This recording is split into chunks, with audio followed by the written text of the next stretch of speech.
Bonjour à tous. Donc Hélène Binet, journaliste du média Un œil en salle, une revue professionnelle qui est dédiée au métier du service.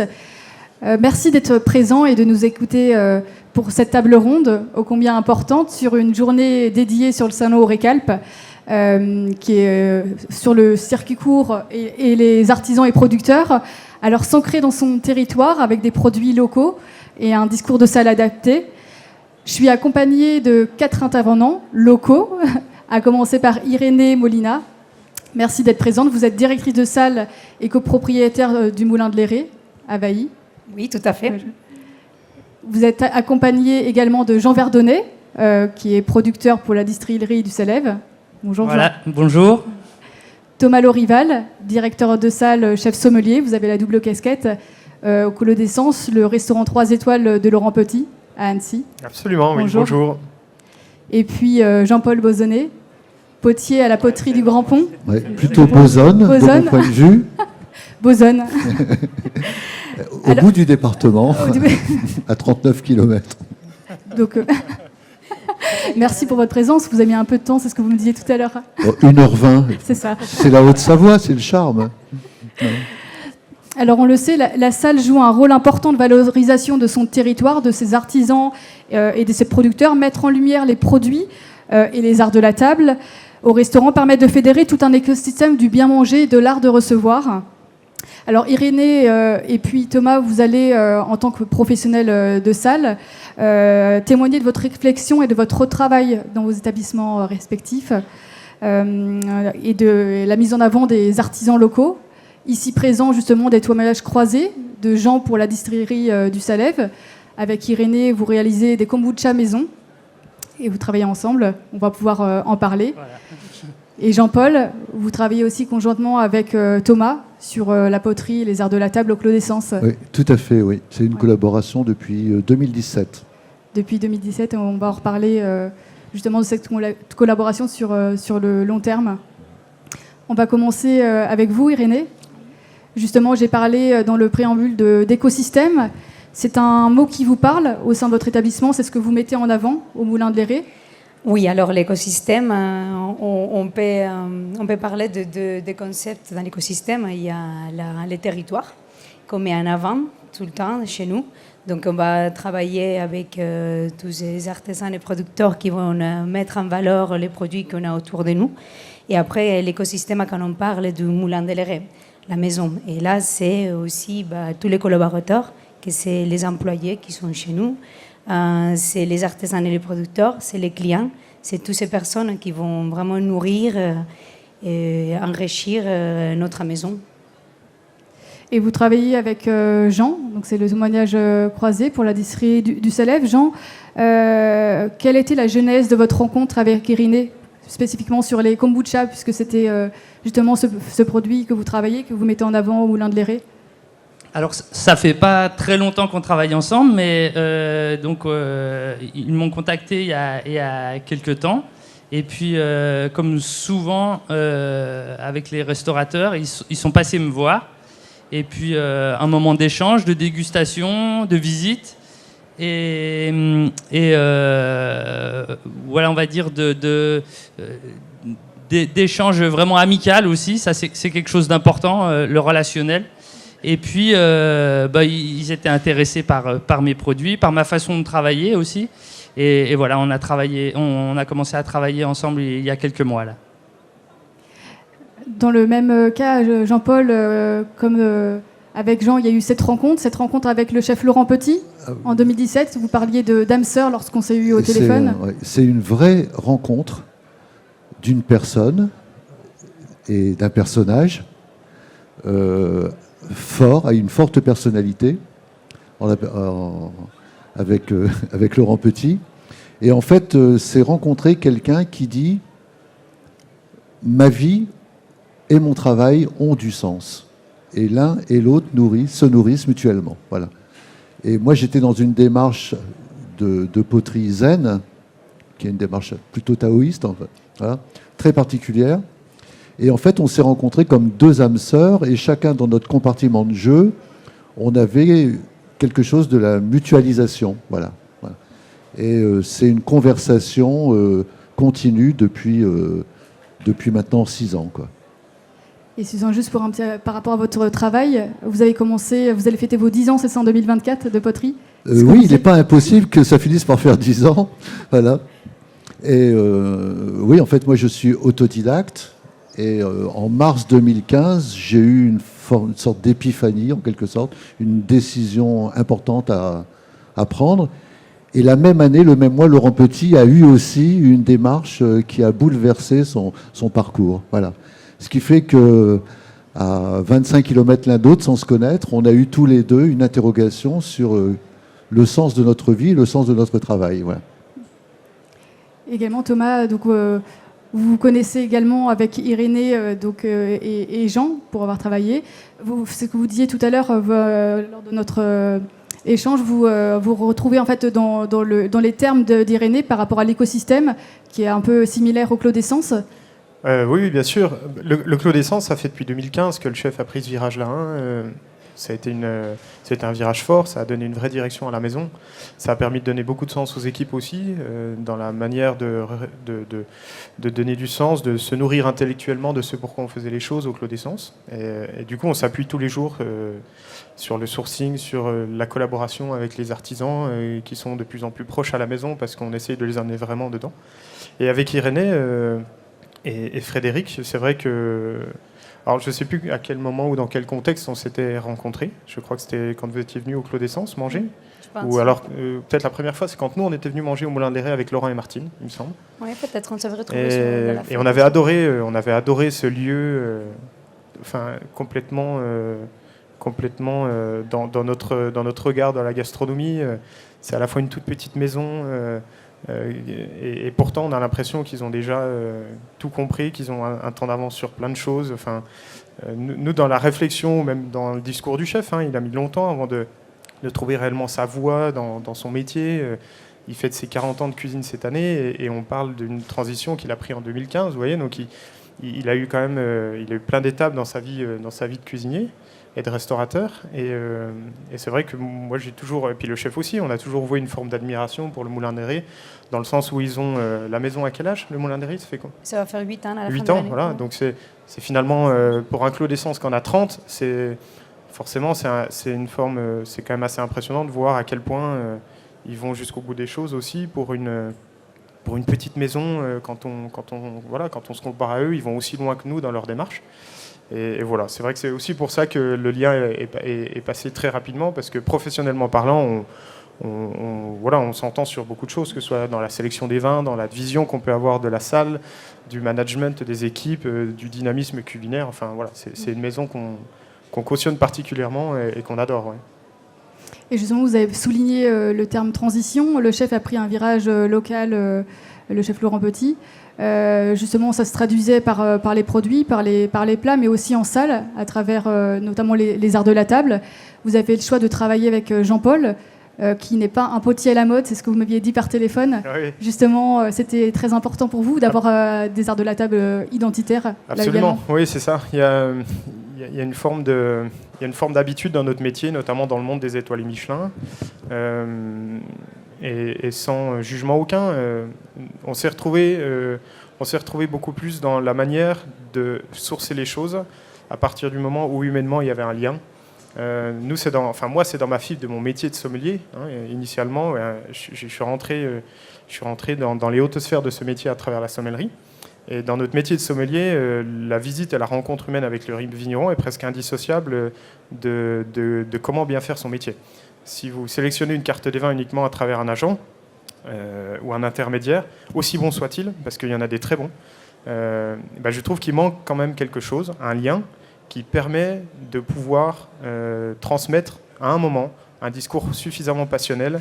Et si vous goûtez un vin ou si vous rencontrez un art quelconque à travers un intermédiaire, ou si vous rencontrez la personne en direct, et que vous la connaissez et que vous l'appréciez humainement, forcément la manière dont vous allez pouvoir raconter le discours ensuite et être un peu ces prescripteurs de plaisir au restaurant est totalement différente. Totalement différente. Jean-Paul ? Il y a une dimension qui est très importante, c'est qu'un restaurant tel que le Clos d'Essence, où j'ai compris dans la démarche du Moulin, c'est que ce n'est pas un lieu. Parce qu'un lieu, ça peut vite devenir un lieu commun, avec la dérive du stéréotype, de la convention, de la lourdeur, du prérequis. Et à ce moment-là, il y a quelque chose qui masque le sens. Et quand vous prenez la décision d'appeler votre restaurant le Clos des Sens, c'est bien que le sens, à un moment donné, c'est ce qui va primer. Et pour moi, un restaurant, on va dire, de manière générique, comme le Clos des Sens, c'est pas un lieu, c'est un espace. Un espace, ça veut dire de la circulation, ça veut dire de l'énergie, ça veut dire du mystère, ça veut dire de la vibration. Et ça veut dire, et la meilleure des vibrations, c'est l'émotion. Et moi, je suis un prolongateur d'émotions dans mon travail. Quand le chef a dressé son assiette, quand le convive a fini son assiette, c'est l'assiette qui parle. Et la meilleure récompense, c'est qu'elle soit vide. Parce que ça veut dire que le convive a fait la moitié du chemin. Et pour moi, l'assiette, elle est là pour accompagner cette sorte de décélération, de décompression. Après l'émotion gustative, l'assiette, elle a encore quelque chose à donner, comme l'harmonique augmente la note en musique. Voilà. Oui, un prolongateur d'émotion. Oui. Pas de page blanche, pas d'assiette en porcelaine froide et qui ne veut rien dire, pas de matière inerte, mais essayer de prolonger cette vibration, cette émotion ressentie par le convive. Complètement. Ça, justement, les matières, on y reviendra justement sur votre travail. Exit les porcelaines, justement, pour laisser place à des matières plus vers la minéralité. On en reparlera aussi tout à l'heure. Jean, également, sur ce lien étroit avec les professionnels, c'est quelque chose qui vous tient aussi à cœur quand vous travaillez pour un restaurant ou dans le fait de choisir un établissement plus qu'un autre? Alors, ouais, Jean-Paul parlait de sens. Alors moi, je pense que le sens, il est vraiment important justement dans l'échange. Faire des kombucha ou des spiritueux comme je fais, ça a pas vraiment de sens en soi.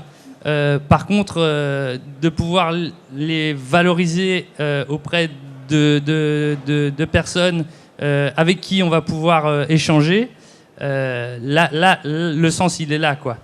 Et c'est vrai que là, avec le milieu de la restauration, il y a quelque chose de vraiment intéressant, notamment, je pense, depuis quelques années, c'était peut-être pas toujours le cas, c'est que en salle où les cuisiniers ils s'intéressent à nous, ce qui est super valorisant. Moi, j'ai travaillé un peu avec la grande distribution avant et dans un autre domaine. Et je travaille toujours aussi avec des magasins bio d'une taille un peu supérieure, on va dire. Là, il y a zéro relationnel et il n'y a pas de sens. Le seul intérêt pour moi de travailler avec ce genre d'établissement, c'est que ça rentre un petit peu, on va dire, dans les poches. Et voilà, je suis obligé de passer par là. Mais j'espère pouvoir m'affranchir de tout ça pour justement pouvoir donner encore plus de sens, quoi. Surtout que le kombucha, c'est une boisson vivante. Oui. Et c'est ça qui est important. C'est-à-dire que la vie, elle est aussi dans l'échange entre l'oxygène et la matière. Et c'est aussi ça, quoi. Et c'est ce qui se passe dans un restaurant, quand tout à coup, l'émotion vous submerge parce que vous attendiez pas à ça. Mais c'est pour ça que moi, j'ai fait le choix de travailler qu'en très, très local, parce que je me vois pas livrer des gens. J'ai eu des demandes d'un peu plus loin, sur Paris, etc. Et là, on expédie. Mais finalement, on ne connaît pas la personne qui est en face. On n'a pas échangé, moi, chaque fois avec Irénée, avec Thomas. Quand on se croise, je les embête peut-être un peu, mais j'aime bien savoir ce qu'ils font. J'aime bien parler avec les cuisiniers, parce que tout ça, ça se recoupe un peu. Et on apprend beaucoup. Moi, j'en apprends beaucoup à chaque fois, quoi. Ce ne serait pas possible en expédiant la marchandise et voilà, et le gars fait un virement derrière, ça n'a aucun intérêt, quoi.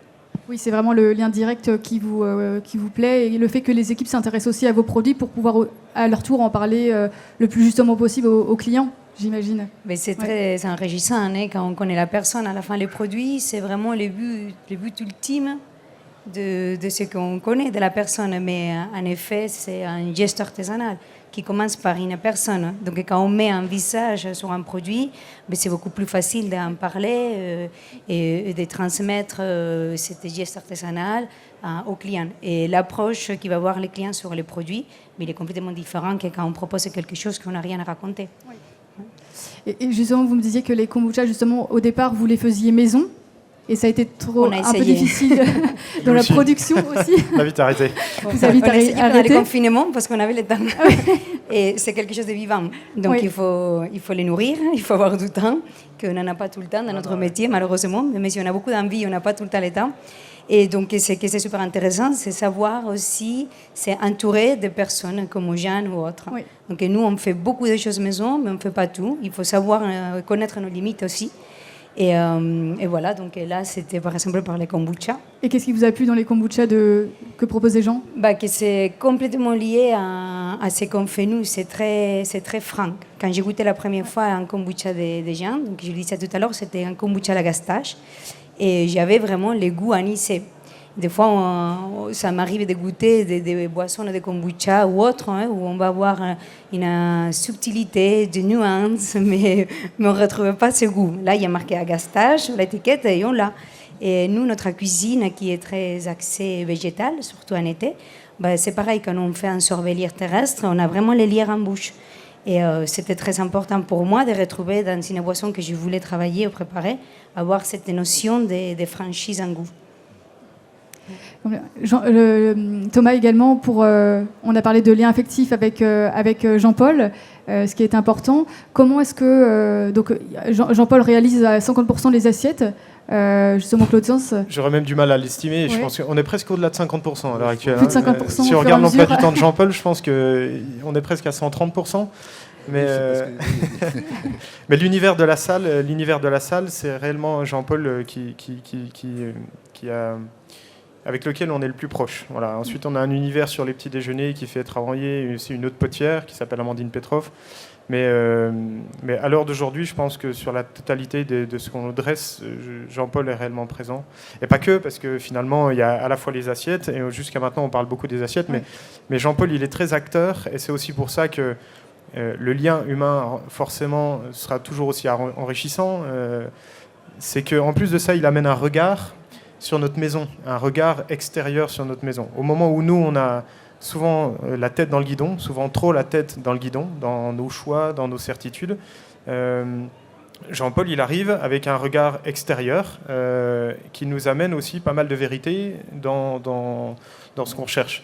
Il connaît votre univers. Exactement. L'exemple du petit déjeuner, par exemple. J'avais réalisé des petits vases en terre, les petits vases marrons, pour le petit déjeuner. Et Martine Petit m'a demandé si je pouvais penser à du service pour le petit déjeuner. Et je lui ai dit, je ne vais pas pouvoir le faire parce que moi, je ne suis pas du tout un serial potter. C'est vraiment que de la pièce unique. Et j'avais dit, le petit déjeuner, c'est le moment où les gens se réveillent, c'est l'aube, la lumière est blanche, et la porcelaine va bien avec.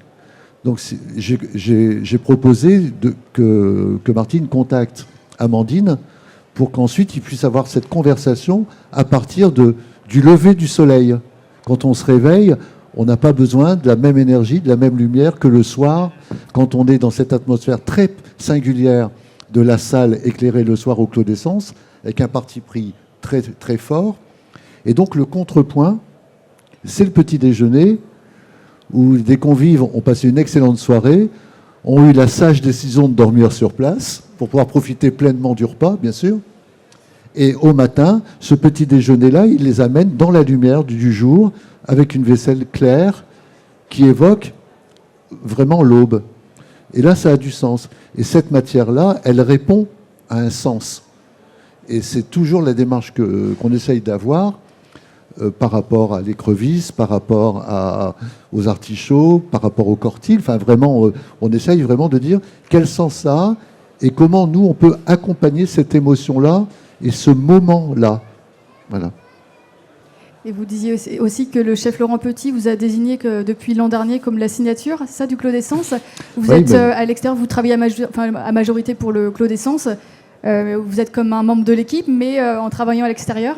On dit que l'appétit vient en mangeant. Et voilà. Et non, c'est surtout qu'en fait, c'est à un moment donné, si on a une vision... le restaurant, c'est un organisme vivant.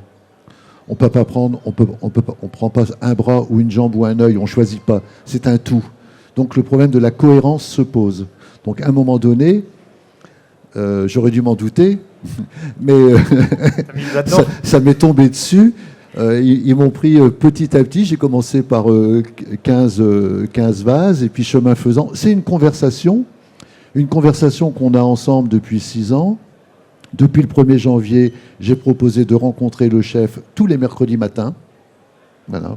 On se voit, on a un contact continu. C'est une conversation et on fait un bout de route ensemble. Voilà.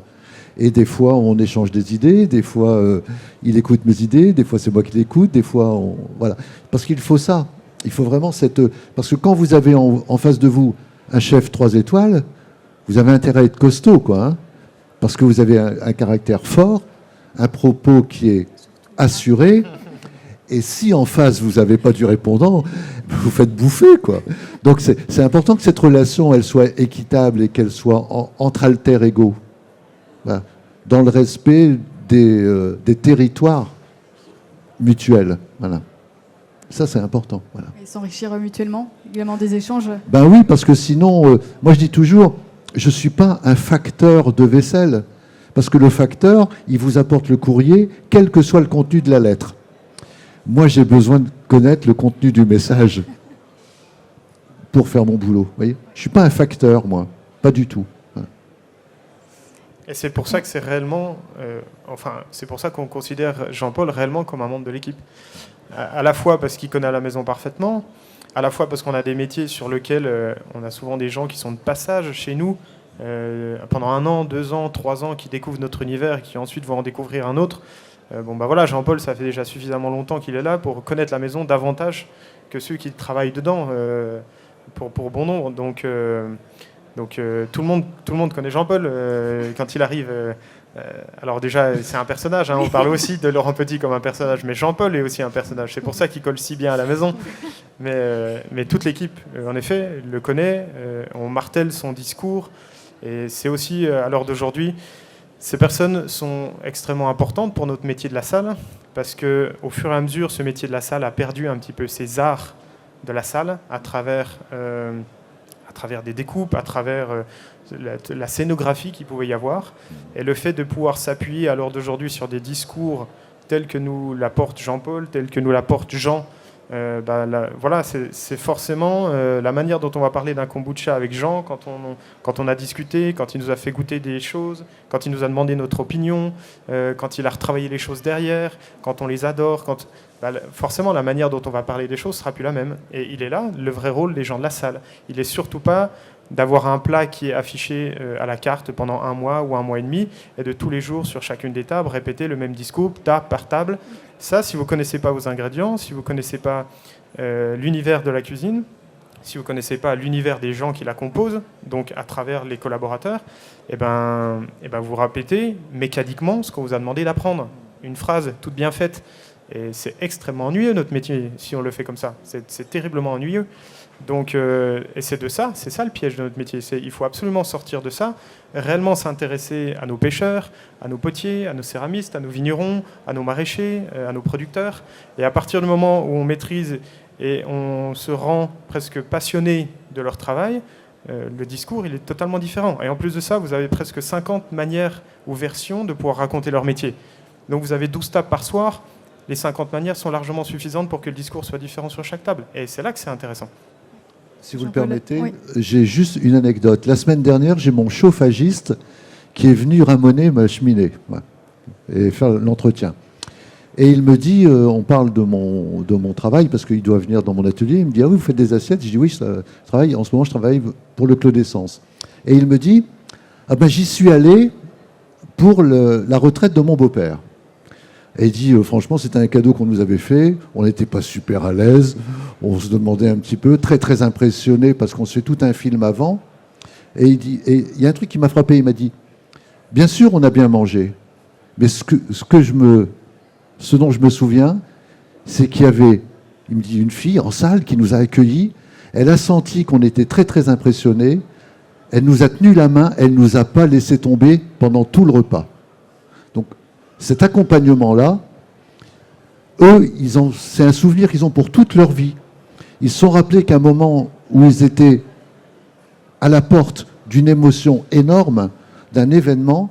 Il y a quelqu'un qui les a accompagnés et qui leur a dit « Venez, ayez confiance, on est là, ça va super bien se passer ». Elle dit, elle était un peu décalée, elle avait un peu d'humour et tout. Ça nous a mis à l'aise, quoi. Ça a désamorcé le décorum empesé et impressionnant de la haute gastronomie, vous voyez. Et tout à coup, cette relation humaine-là, qui est simplement du B2B, quoi, voilà, hein, dans le jargon, dans le jargon relationnel, tout à coup, c'est juste de la bienveillance, de l'affection et du soin, quoi, vraiment. Et c'est ça qui est important. C'est qu'est-ce qu'on donne en échange. Quand vous allez dans un restaurant gastronomique, ben vous vous préparez à des émotions, des souvenirs pour des décennies, parce que vous en souviendrez. Et on accompagne des émotions toute une vie. Et c'est ça qui est important. Tout le reste, on s'en fout. C'est du décorum, c'est du blablabla, c'est du décor, c'est de l'ego, mais c'est pas de la vérité. Voilà. Et on atteint une forme de vérité, de sincérité dans cette relation. Et c'est ça la vraie excellence. Voilà. Je m'arrête. Voilà, non, c'est très intéressant. Justement, les équipes de salle sont là pour accompagner le client, raconter des histoires, les histoires des artisans aussi et des producteurs. Oui, mais pas le storytelling. Ouais. Parce qu'on se rend compte que parfois, il y a une forme de caricature. On s'habillerait comme si qu'on n'était qu'eux, hein, et on passerait à la télé, et on deviendrait la caricature de soi-même. On alimenterait sa propre légende, et à la fin, on deviendrait stérile en quelque sorte. Il faut être très, très attentif à ça, au mécanisme, à la mécanique, à répéter tous les soirs. Il faut se remettre en vérité en quelque sorte. Et il faut avoir envie d'avoir envie de chanter le grand poète. Hein, voilà. Mais c'est vraiment ça, je pense. Mais là, on parle vraiment de l'art de recevoir. Hein. Quand on disait l'accueil, ça, c'est quelque chose qu'on a oublié un petit peu parce qu'on a mis beaucoup de projecteurs sur la cuisine. On sait bien que nous, on est là, le rallongement de la cuisine. Sans nous, on peut complètement passer à côté en tant que client. Et c'est très important, ce que vous disiez. Hein, quand on cueille les clients, on ne cueille pas tout le monde de la même façon. Et il faut vraiment personnaliser l'accueil. On voit qu'il y en a qui sont là pour un moment entre eux. C'est des couples qui viennent passer un moment, on va dire, romantique. Donc, ils veulent vraiment être entre eux. Donc, on va les inviter, on va les accueillir au tout début. Après, on va les laisser un petit peu plus entre eux. Et il y en a qui ont besoin d'un accompagnement, qui sont là vraiment pour avoir un échange, qui ont envie de nous connaître, le temps d'un repas, et qui posent énormément de questions. Et c'est là qu'il faut s'adapter et être beaucoup plus présent dans sa table et donner de la matière, les raconter qu'est-ce qu'on fait, notre travail jour à jour, parce qu'ils sont là vraiment, ils sont demandeurs de ça. Et c'est super important. Moi, j'ai eu des expériences où on a mangé dans des restaurants, la cuisine est excellente, mais si cet accompagnement, comme vous dites, l'accueil, bon, il est pas mal, il est professionnel, mais bon, on dit, voilà, c'est super, on l'a fait, voilà, on met un tic, là, on ne reviendra pas, parce que ça ne nous a pas donné le goût de revenir. Et l'accueil, je pense que c'est une grande partie de donner ce goût au client de revenir à l'établissement. Un supplément d'âme. Oui. Justement, je voulais préciser, vous parliez d'accueil Irénée. Je ne l'ai pas notifié dans le préambule de présentation. Vous avez reçu le prix de l'accueil par Omnivore il y a quelques semaines. Donc bravo pour cette distinction. Ça participe à la valorisation des métiers du service. Merci. Également. C'est ça. Ce qu'on disait, qu'il ne faut pas... Voilà, un restaurant, c'est un tout. Et il faut valoriser de plus en plus ça, parce qu'en plus, nous, les premiers contacts que le client il a, c'est nous. On est conscient que les premiers choix d'une personne pour aller au restaurant, c'est vraiment la cuisine, parce qu'on ne connaît pas encore l'accueil. Mais une fois qu'on est là, et comme je disais, j'insiste, je pense que c'est toute cette expérience qu'on va essayer de donner, cet accompagnement, qui va faire que les clients y reviennent. Justement, je voudrais que vous puissiez revenir sur votre travail autour des kombucha, les produits de Jean. Ces kombucha de plantes, vous avez décidé de le proposer notamment en apéritif, un apéritif maison, mais aussi pour des accords mets et jus. Oui. Est-ce que vous pouvez nous en parler plus en détail ? On a fait, cet été, comme je disais, la cuisine qu'on fait au Moulin, elle est très axée plantes, donc c'était parfait avec les kombucha des gens qui travaillent beaucoup les plantes. Lui, il les cultive et il va aussi faire la cueillette sauvage. Donc nous, c'est pareil, on cultive une partie de notre jardin et on fait beaucoup de cueillettes. Donc déjà, on se comprenait très bien. On est sur la même démarche. Et après, c'est des produits qui soient nos plats et ces kombucha qui vont dialoguer ensemble parce qu'on est sur les mêmes goûts. Donc on a fait... qu'est-ce qu'on a fait? Fred change beaucoup les plats. On a fait un accord avec les kombucha sapin qu'on parlait tout à l'heure, donc c'est plutôt épicéa, avec un chou pointu qu'on parfumait à l'épicéa. Ouais. Et ça allait super bien parce que ça rallongeait vraiment le goût du plat. Parce que la fermentation, il va donner beaucoup de longueur aussi en bouche, donc ça rallongeait le goût et c'était super. Et après, on a fait aussi avec la gastache, qu'on a utilisé beaucoup la myrrhe odorante cet été, et l'estragon et les plantes anisées. On a fait aussi une base pour un accord. Et après, voilà, on a fait des... Pardon? Reine des Prés, non? Et la Reine des Prés aussi. Et avec ton kombucha de plantes de montagne, où il y a... Au début, on sentait plus la Reine des Prés, et après, il s'est transformé un peu plus sur les sureaux. Et on a fait un gin fizz avec la fleur de sureau. Donc nous, on avait un eau de sureau qu'on avait fait maison au début de l'été. Et on apportait encore un rallonge, comme il dit, de ce goût, plus les côtés frais de la fermentation et aussi les pétillants qui va boire les kombucha. Ça apportait beaucoup de fraîcheur. On a fait un apéritif, un cocktail maison qu'on a servi cet été. Et justement, Jean, par rapport aux kombucha du Moulin des Ré, est-ce que ce sont les mêmes pour tous les établissements ou vous faites des créations sur mesure en fonction des... Alors, je peux faire, on en discutait un peu tout à l'heure, et moi surtout, je suis tout petit, je travaille tout seul, donc je peux faire un peu du sur-mesure, et je suis preneur d'idées, quoi. Après, il faut juste que je sois capable de produire les plantes ou d'aller les cueillir. L'idée, c'est pas de faire un kombucha à la mangue, etc. Ça m'intéresse pas, quoi. Donc, vous faire une proposition et vous imaginez le kombucha en question. Voilà, ça peut, oui. Ouais, tout est dans possible. Ce sens. Et pareil pour la distillation et le gin. Là, on en discutait avec Thomas tout à l'heure. Peut-être des choses avec le poivre. Et voilà, et après, ils en font ce qu'ils veulent. Le poivre du jardin. Hein. Oui. Parce qu'ils refusent la mangue, mais ils refusent aussi le poivre qui vient de trop loin. Hein. Donc c'est le poivre du jardin. Ouais. Et donc, Jean, votre travail, donc, vous faites de la cueillette sauvage, c'est ce que vous disiez, principalement? Ou vous avez aussi... Alors, j'ai une petite surface en production, et puis une partie de cueillette. Par exemple, pour le gin, normalement, la majorité des plantes, il faut que ce soit du genévrier. Donc ça, c'est du genévrier qui est cueilli sur le salève. Après, j'ai une liqueur de gentiane, c'est de la gentiane du salève. Et j'ai un kombucha où c'est juste de la cueillette. Et puis voilà, c'est moitié cueillette, on va dire, et moitié production, moitié ma production, quoi. Oui, mais en tout cas, c'est des plantes que tu cultives toi aussi. Donc c'est ça que c'est intéressant. Et on va voir aussi le goût d'un territoire et d'un terroir. Puis, je pense que c'est hyper important. Et les différents événements de crise qu'on a connus nous rappellent qu'on a le droit de s'émerveiller de ce qu'il y a simplement autour de soi. Et le regard du local, c'est ça aussi. C'est que le monde est partout, et même chez nous. Je veux dire, c'est une bonne surprise, parce qu'on sait qu'on va devoir moins voyager, qu'on va devoir moins s'exporter, et qu'on va devoir apprécier simplement ce qu'il y a près de chez nous, et qui est en nous, et qui est une partie de nous. Donc, faire attention à ce qui est autour de nous, c'est en même temps mieux se connaître, nous. Et c'est ça qui est important. C'est pour ça qu'il y a de la proximité, qu'il y a de la connivence, qu'il y a de l'affection. Parce qu'on est dans le domaine de l'attention. L'attention et le respect de ce qu'il y a autour de nous, et en même temps, l'attention et le respect dans les relations avec nos proches et nos partenaires. Et c'est un tout. Et ouais, moi, j'ajouterais aussi qu'ils ont donc quand même une expertise et un savoir-faire qui est intéressant pour des producteurs comme moi, parce qu'en magasin bio, ou voire même dans des marchés de producteurs, moi, je suis à côté d'autres produits avec des jolis drapeaux savoyards, mais avec des plantes qui viennent de loin, ou plus souvent même des extraits de plantes. Et le consommateur, il ne va pas toujours regarder l'étiquette où c'est écrit en tout petit. Et voilà, eux, en général, ils savent faire la différence. Et ça, c'est intéressant parce qu'il y a quand même beaucoup de boulot et de sueur pour arriver à travailler de manière locale et éthique. Des fois, c'est un peu frustrant d'avoir une concurrence qui surfe sur le local. mais qui n'a rien de local, qui a juste été brassé ou je ne sais quoi localement, mais avec des produits qui viennent de loin.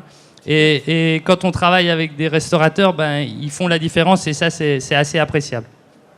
Merci Jean de le souligner justement sur la valorisation du circuit court. Justement, on parlait de la collaboration entre Irénée au moulin de Léré et puis vos produits, vos kombucha, Jean. Justement, pour vous, Jean-Paul, comment ça se passe la collaboration avec le Clos d'Essence? On sait que vous connaissez l'univers du chef Laurent Petit et des équipes. Les équipes vous font une demande et vous faites des propositions. Enfin, comment vous travaillez conjointement? On a beaucoup progressé depuis qu'on se voit régulièrement. Parce que, comme le dit Jean, nous sommes des entreprises individuelles et on n'a que juste notre force de travail, voilà, et que Jean fait du Jean et Jean-Paul fait du Jean-Paul. Vous êtes également tout seul, Jean-Paul a oui, travaillé. Et c'est difficile de prendre quelqu'un qui ne soit pas nous-mêmes, en fait. Donc voilà. Donc on sait qu'on a une capacité limitée. Ce qui fait que quand vous voyez un fournisseur tous les 3 mois et qu'il vous dit on prépare la saison, il me faudra 40 assiettes comme ça, 60 comme ça, il y a un effet de submersion qui n'est pas possible. Alors qu'on voit bien, avec des restaurateurs qui sont en permaculture, qui sont dans le vivant et donc qui sont dans l'instant, quand Laurent me dit Jean-Paul, les artichauts, c'est dans 1 mois et demi, ça va durer 10 jours, il faudrait qu'on pense à des assiettes, je suis content qu'il me dise ça 2 mois avant. Parce que s'il me dit ça 8 jours après, c'est foutu, quoi. Donc, être vraiment dans la conversation continue, et ça se pilote à vue, comme ça, et ça évolue. Et la saisonnalité amène une particularité, où tout à coup, on parle de surface de dressage, plutôt creux, sauce ou pas sauce. Et à partir de là, on peut converser, voilà.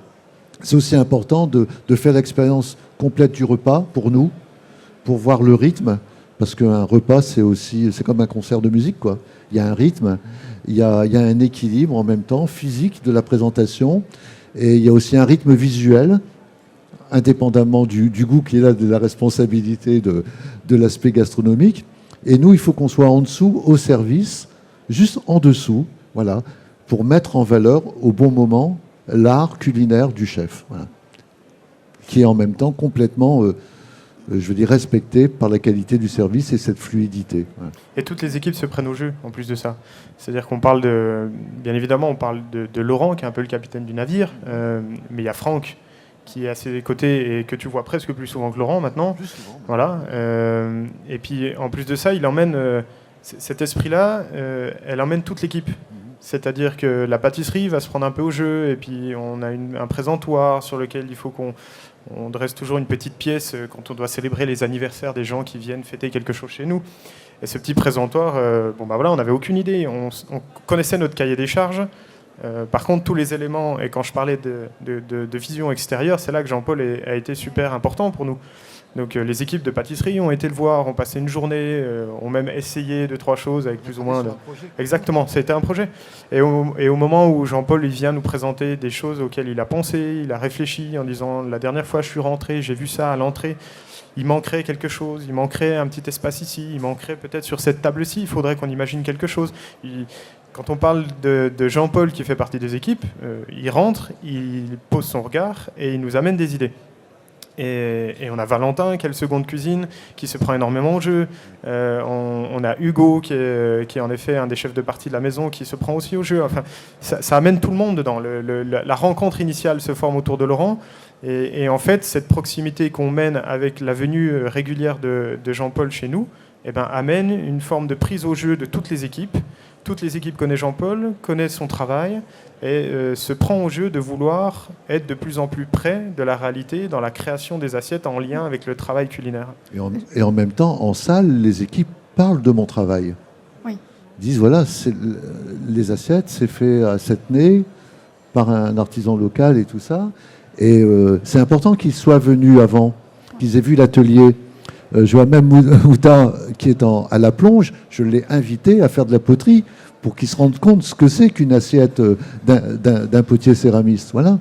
Et c'était hyper intéressant, quoi. Hein. Et l'équipe de pâtisserie est venue et on a travaillé ensemble sur un projet.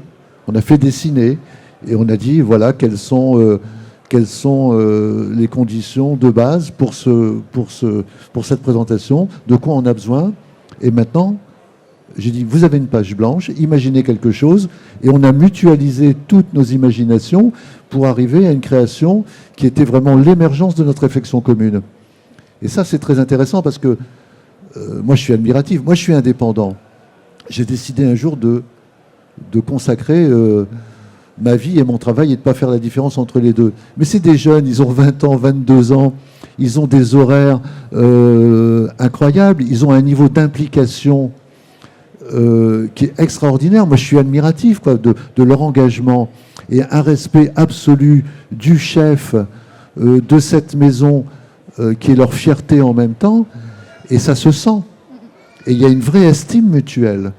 Et donc, moi, je m'interdis, je ne viens pas là en conquérant, en fournisseur. Non, je suis une partie externalisée et indépendante du Clos d'Essence. Et c'est vraiment parce que si je ne comprends pas le Clos d'Essence, qu'est-ce que je vais apporter? Je vais faire des assiettes, mais on s'en fout, ça. Des assiettes, il y en a partout. Il faut bien qu'il y ait quelque chose en plus. Justement, vous pouvez citer un exemple, ce sont les assiettes de présentation, comme vous le disiez, vous les avez imaginées avec des réglettes pour le support de la serviette. C'était la réflexion de base, c'était la réglette, jusqu'à un certain moment, c'était simplement une plaque rectangulaire en porcelaine blanche, inerte, chiante. Genre d'objet qui raconte rien, quoi, voilà. Et en fait, la réflexion, c'était... Moi, je suis au bout du lac d'Annecy, et la réserve du bout du lac, c'est la zone humide, et c'est le lieu où l'eau et la terre se rencontrent. Et à un moment donné, quand vous êtes au bord du lac, est-ce que vous êtes déjà dans l'eau? Êtes-vous toujours sur terre? Et cette fusion-là, elle est physiquement... Vous en faites l'expérience. Et la cuisine que propose Laurent Petit, c'est une cuisine de fusion, une cuisine où la protéine animale devient presque un condiment et où le végétal devient l'élément principal. Et est-ce qu'on est déjà dans la viande? Est-ce qu'on est... Voilà. Et donc cette analogie-là, j'ai essayé de la recréer de manière subliminale et émotionnelle en ayant une raclette qui évoque le granulat, qui évoque l'eau, la fluidité, et cette espèce de moment où vous avez un doute ou quelque chose, ou en tout cas vous avez une interrogation qui vous donne envie d'aller plus loin. Et c'est ça l'introduction. C'est comme ça qu'on accueille un convive, en disant « Faites-nous confiance, acceptez de perdre un peu vos repères, et vous allez voir, on va vous emmener, à partir d'éléments simples et connus de vous, dans des émotions que vous ne soupçonnez pas. » Et mon travail, c'était d'essayer de visualiser ça. Voilà. Et donc j'ai appelé ça « Entrer en matière », où tout à coup, la matière devient un mystère. Et pas quelque chose de rassurant et de tangible. Non, parce qu'on n'est pas là pour ça. Parce que dans un restaurant, moi je suis admiratif, 3 étoiles avec des échalotes, avec du kohlrabi, avec des betteraves rouges, avec des champignons de Paris, du chou-fleur. On a tous mangé à la cantine, sincèrement. Et donc moi je suis admiratif, mais c'est le mystère qui est important. Et ce mystère, moi, je dois essayer de l'accompagner comme une harmonique, une vibration qui va être dans la note. Voilà. C'est exactement la base de ma réflexion. Voilà. Cet échange, c'est super intéressant parce que, comme il dit, il faut comprendre la maison et il faut l'expérimenter pour pouvoir après proposer et travailler avec. Et nous, on les constate tous les jours. Nous, on fait beaucoup d'échanges aussi où nous, on va y aller aussi aider des fois à la rencontre, mais aider aussi des producteurs avec qui on travaille. Et en échange, on va les inviter chez nous. Passer une soirée, découvrir ce qu'on fait et les regards extérieurs qui sont sur des choses que nous, on est là tout le temps dedans. Donc, on peut pas, nous, on peut même pas manger chez nous. Parce que c'est une toute petite maison. Donc, on peut pas avoir la même expérience que les clients. Et ils l'ont. Et on travaille chez eux et ils travaillent chez nous en venant. Donc tous ces échanges, ils nous enrichissent énormément, ils nous aident tous les jours à évoluer, à voir des choses, des besoins que nous, on n'aurait pu jamais voir parce qu'on n'est pas de ces côtés-là. Et c'est super enrichissant et c'est ça qui fait que la maison évolue constamment. Voilà. C'est vivant, ouais. Et ces relations, je rajouterais même qu'en plus de ça, ces relations, elles vont nous aider à guérir un petit peu le mal actuel de notre métier, mais comme beaucoup d'autres, j'ai l'impression, c'est-à-dire de réussir à fédérer des équipes autour d'un projet, et en plus de ça, de leur donner du sens dans la manière dont ils font les choses. Jean-Paul le stipulait, nos équipes, elles mettent une énergie folle dans l'implication de ce qu'on imagine, de ce Clos d'Essence. Nous, au Clos d'Essence, c'est 37 salariés. On n'en a pas un qui est d'Annecy. Ça reflète une chose, c'est que tous ces gens-là sont venus au Clos d'Essence, sont venus à nous dans le but de pouvoir découvrir notre univers et d'en apprendre quelque chose. Si on ne les amène pas, si on ne les sensibilise pas, si on ne donne pas une vraie raison à ces gens-là de pourquoi ils font les choses, si vous robotisez leur production, si vous les enfermez dans quelque chose qui devient mécanique, quotidien, sans raison évidente, vous n'avez juste quelqu'un que vous allez rincer jusqu'à l'os, instrumentaliser, vous allez le rincer jusqu'à l'os pendant 1 an, et au bout d'1 an, il va se dire il faut que j'aille voir autre chose parce que je crois que j'ai fait le tour de la maison, sans en avoir compris le sens. Et ça, c'est notre vrai challenge.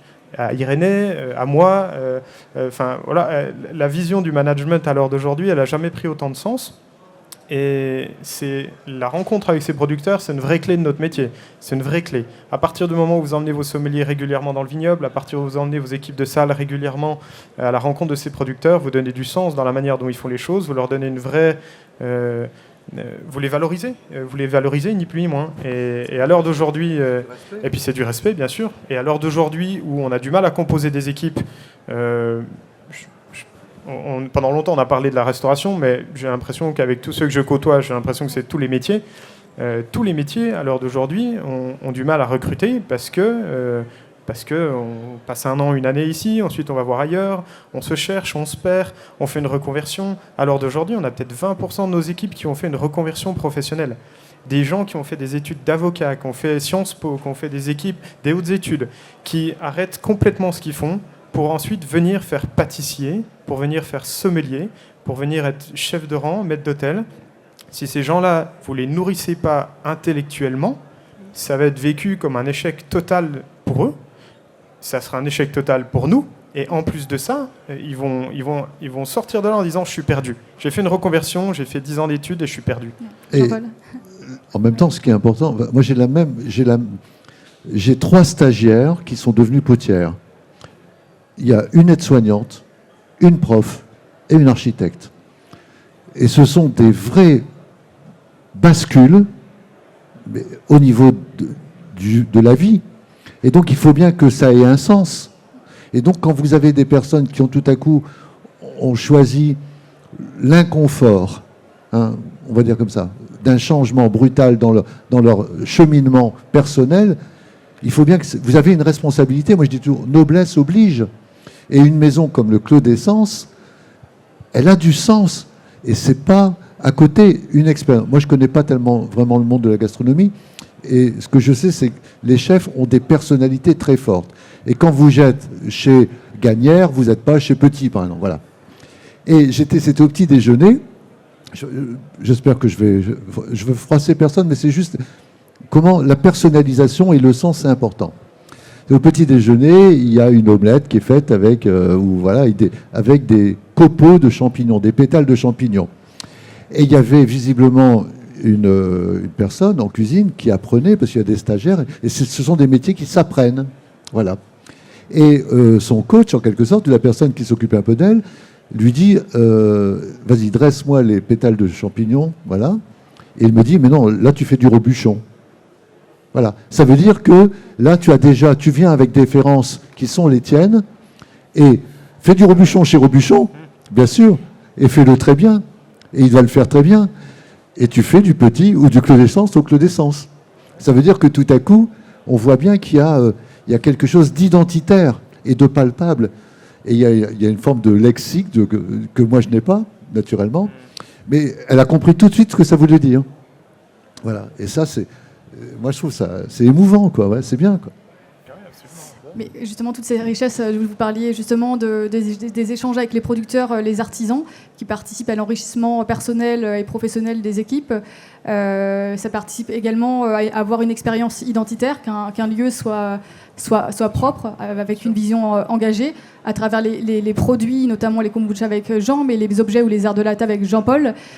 Justement, Thomas, vous disiez également que pour un établissement comme le Clos d'Essence, 3 étoiles Michelin, notifié comme un restaurant qui vaut le voyage, ça y participe justement. Ah oui, bien sûr, bien sûr. Et ça c'est le Michelin. Le Michelin a établi des codes, vaut le voyage, vaut le détour. Oui, j'ai cité le Michelin, voilà. Il y a Gomillot, il y a oui, c'est ça, ils sont d'autres. Mais en effet, ça c'est une définition que le guide a mis dessus, mais bon, bien sûr qu'il y a du sens. Quand les gens viennent chez nous, c'est presque des maisons qui sont pas comparables. Nous, on a souvent des échanges comme ça, de manière très bienveillante, avec les clients, des clients passionnés qui font des maisons, qui peuvent faire 10 maisons étoilées dans le mois, et forcément qui indirectement vont amener une comparaison les unes avec les autres. Et c'est presque ce qu'il ne faut pas faire. Si vous émettez une comparaison entre lui c'était mieux, ça j'ai préféré ci, c'est déjà quelque chose qui est parfaitement personnel en plus de ça. C'est comme dire maintenant tu as raison, le vin que tu aimes et le mien que je préfère il est nettement meilleur. Ça n'a aucun sens de dire ça. Et on doit juste avoir des maisons qui sont identitaires. Les guides émettent des classements par rapport à ça, mais l'identité d'un Clos d'Essence, l'identité d'un Moulin de Léré, elle est propre à chacune de nos maisons. Et c'est ça que je trouve... C'est ça qui est intéressant d'ailleurs. Exactement. Si vous retrouvez une identité qui soit la même dans nos maisons et à celle du Moulin de Léré, vous allez pouvoir émettre une comparaison. D'où l'intérêt aussi de travailler avec des artisans qui sont proches à votre maison, parce que vous évitez de tomber dans le panneau des leurres un peu sociétales ou même... de vouloir absolument travailler avec tel fabricant de porcelaine parce que c'est la plus connue et c'est la numéro 1, et du coup vous vous retrouvez avec la même porcelaine dans toutes les maisons. Il faut travailler avec tel producteur d'agrumes parce qu'il est réputé, donc toute la planète gastronomie travaille avec ce même producteur d'agrumes, avec ce producteur d'asperges, avec ce fromager de Paris. Et si vous commencez à faire ça, lui c'est le grand torréfacteur parisien, tout le monde veut travailler avec lui. Et du coup, vous allez à Anne de Bretagne à la Plaine-sur-Mer, chez Hugo Rollinger à Cancale, vous allez au Moulin de Léré, vous venez chez nous, vous allez chez Passéda à Marseille, vous avez la même vaisselle, les mêmes agrumes, les mêmes asperges, le même art de la table, le même café. Et je pense que du coup, on tombe dans le panneau qui va à l'opposé de ce qui est censé être l'identité d'un lieu comme le nôtre. Et à ce moment-là, vous ne parlez pas de vous parlez simplement d'un entre-soi, d'un standing. Voilà, les mêmes voitures sur le parking, les mêmes stéréotypes, les mêmes défauts, les mêmes tics, voilà, les mêmes éléments de langage. Et ça peut être rassurant quand vous faites le tour du monde comme ça, que vous allez pouvoir manger la même chose à New York, à Deauville ou à Annecy. Mais qui parle ? Qui parle ? C'est ça qui est important. Mais après, je crois qu'on y revient, surtout après cette période Covid qu'on a tous vécue de manière plus ou moins compliquée. Mais justement, la clientèle est aussi en recherche d'une identité dans un établissement propre. C'est aussi votre vision, Irénée ?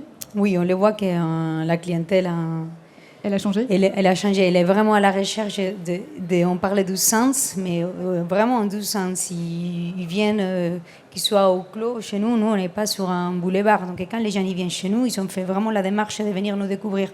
Et pour la plupart des personnes, c'est des gens avec qui on partage quand même les mêmes valeurs.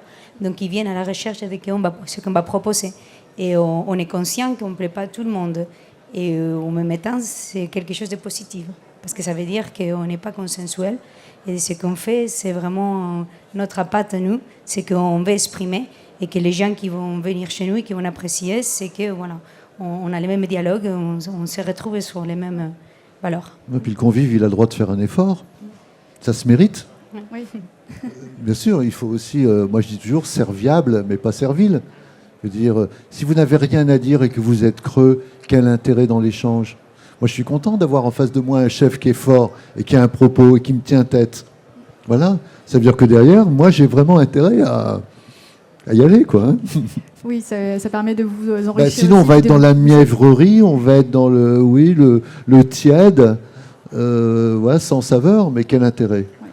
C'est trop d'engagement, c'est trop de passion, c'est trop de... Elle a absolument raison, Irénée, quand elle dit l'objectif n'est pas de plaire à tout le monde. Elle a absolument raison. Ça peut être paradoxal. On a des maisons sur lesquelles, bien évidemment, il faut plaire. Il faut que notre expérience plaise à la clientèle. Et on est les premiers, à partir du moment où vous avez un retour négatif en une semaine, après avoir eu 350 clients qui viennent vous voir, si vous avez un retour négatif, ça va vous plomber moralement, parce qu'il y a une telle débauche d'énergie là-dedans qu'en effet, on va se dire, mince, pourquoi il n'a pas compris notre univers ? Et en même temps, on ne peut pas plaire à tout le monde. Si on commence à plaire à tout le monde, on plaît à personne. C'est-à-dire qu'on tombe dans le consensuel. Et ce n'est pas l'image d'une maison telle que la nôtre. Ce n'est pas l'idée. Ouais, également, Jean, toutes les équipes qui viennent vous voir, justement à la distillerie, tous ces échanges permettent de vous stimuler aussi dans votre travail, de vous donner des idées dans vos créations. Ça vous enrichit? Alors, quand c'est positif, je dirais que ça ne fait pas forcément progresser. Et finalement, moi, je suis aussi à la recherche d'avis plus négatifs. Et c'est comme ça qu'on s'améliore. Et voilà, forcément, en travaillant avec des beaux établissements, on a aussi des retours négatifs où il manquait ci, il manquait ça. Moi, ça m'intéresse aussi. J'aimerais juste quand même ajouter un truc important aussi dans le local, à mes yeux, qu'on n'a pas évoqué, c'est le bilan carbone. Expédier un produit à 20 km ou à 2000, c'est pas pareil. Et je pense que c'est aussi important, et j'imagine que pour les chefs, ça a aussi un intérêt. Alors c'est peut-être pas des tonnes de CO2 sur ces maisons-là, mais c'est toujours ça. Et c'est toujours un effort quand même qui est fait, et je pense que c'est aussi à souligner. Oui, Oui, pour, tout moi, à fait, ouais. pardon, pour moi, en plus, on va se battre contre la standardisation et la mondialisation. Parce qu'au moment qu'on peut trouver tous les produits partout, on va tous proposer la même chose. Que moi, quand les gens ils viennent chez moi, je veux vraiment qu'ils goûtent les territoires. Donc c'est des produits qu'on ne peut pas trouver partout. Et c'est ça qui est intéressant aussi de travailler très local. Parce qu'on va proposer une expérience, comme on disait, très différente que quand on va y aller de l'autre côté en Bretagne, où on va manger des fruits de mer que nous, on ne va pas proposer. Parce que ce n'est pas notre territoire. Et le goût, c'est différent dans chaque région. Oui, on revient à la thématique initiale, enfin en tout cas les premiers mots sur le circuit court, la démarche RSE, de faire attention à son environnement.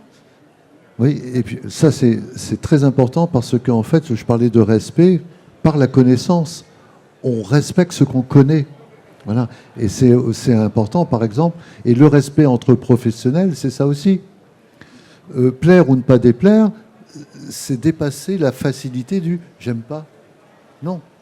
C'est-à-dire, qu'est-ce qu'on ferait ensemble pour atteindre quelque chose de sublime? C'est ça la question. C'est pas de dire « non, j'aime pas ». Bah oui, après, une fois que tu as dit ça, c'est bien, mais so what, quoi. Tandis qu'à un moment donné, vous êtes en face de quelqu'un qui dit « oui, mais attends, emmène-moi vers ça. Je voudrais aller dans cette direction. » Et là, ça devient passionnant, quoi. Voilà. Je trouve vraiment, quoi. Quand on dit pourquoi, bah oui, il y a trop de bulles dans ton kombucha, bah, naturellement, il y a des bulles dedans. Bah oui. Sinon, bah, tu bois de l'eau. Enfin, qu'est-ce qu'un kombucha? Pourquoi pas un kéfir? Enfin, je veux dire, voilà, pourquoi ce choix-là, par exemple? Qu'est-ce que ça signifie? Mettre en œuvre des produits locaux, des ressources locales, c'est aussi un engagement. Moi, je dis, par exemple, toute esthétique, c'est une morale. À un moment donné, parce que vous choisissez. Et vous choisissez ça plutôt qu'autre chose. Donc, vous êtes libre. C'est tout. Et c'est un enjeu de liberté. Et cette grande indépendance d'esprit, c'est ça, le meilleur capital d'un producteur de kombucha, d'un directeur de salle, d'un cuisinier. C'est ce capital-là. Et c'est vraiment ça qu'il faut préserver. Merci, en tout cas c'est intéressant, il y a plein de choses à dire. On va arriver à notre heure d'échange. Je vais peut-être laisser la parole au public s'il y a des questions dans la salle. Je vois que certains collaborateurs du Flocon de sel du chef Emmanuel Renaud nous ont rejoints. Merci. Merci d'être venu pour la table ronde. Il y en a même un du Clos d'ailleurs, tiens. Et du Clos d'essence. Et Sauveny. Vous avez des questions? Peut-être sur les échanges, sur la thématique? Alexandre, chef... Non. On est loin. Pas de questions? Peut-être. On est loin. Hein. Peut-être c'était très clair apparemment. C'était très clair. En tout cas, merci à tous les quatre, Irénée, Thomas, Jean et Jean-Paul, pour ces discours engagés et passionnants. Si vous voulez goûter les kombucha de Jean, allez au moulin de Léré, je les conseille. Et puis voir les arts de la table, les assiettes de Jean-Paul au Clos d'Essence. Et puis je crois que Jean et Jean-Paul, on peut aussi venir vous visiter pour les équipes en sommellerie ou en salle. C'est possible de venir à votre rencontre, à la distillerie ou à la poterie? On se nourrit de la rencontre. Oui, c'est aussi le fil conducteur de la table ronde, les rencontres humaines. ce qui permet de s'enrichir et aussi de participer à la valorisation du service, et que, comme on le disait, qu'il y a une vraie fierté intellectuelle pour les équipes de pouvoir parler des producteurs, des artisans, ça donne du sens. Prendre part à l'expérience. Prendre part à l'expérience. Voilà. Ne pas voir ça uniquement par le prisme d'une personne. Bien comprendre que l'expérience, elle est globale, elle est dynamisée par un collectif. Et à partir du moment où vous prenez part à quelque chose, ça émane d'une forme de fierté, de reconnaissance. Et c'est ce que les gens cherchent. Ils ont besoin de ça. Et c'est ce qu'on doit leur apporter aussi. C'est notre responsabilité en tant que responsable, directeur, etc. C'est pas du discours, c'est du faire ensemble. Alors là, on met beaucoup de mots et on essaye d'être précis parce que c'est important. On a envie d'être compris. Mais c'est avant tout une expérience intime et collective. Voilà. Bien sûr.